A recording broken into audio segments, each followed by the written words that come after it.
Hello.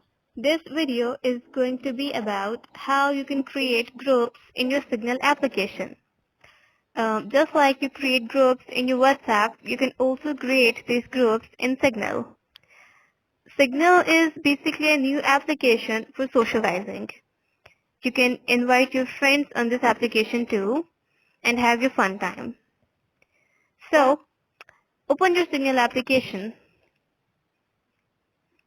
When your Signal application is open, you can see that you're in upper right corner. You can see 3 dots. You have to select these 3 dots.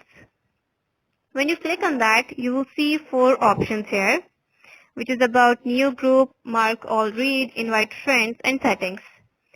Go to the first option, which is about new group. When you click on that, you will see that the whole contact list of your friends pop up. Select the friends or members you want to add in your new group. After selecting the members, you have to click on this blue arrow. Now you will see that the option for naming the group is here. You can name the group as you want or as you like. Let's make it friends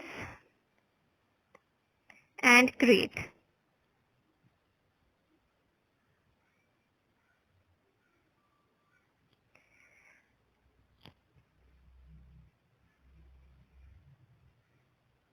So yeah, you can also share the link and enable it to and invite your friends on Signal application too. So yeah, that is how you can create a group and add as many members as you want. Thank you.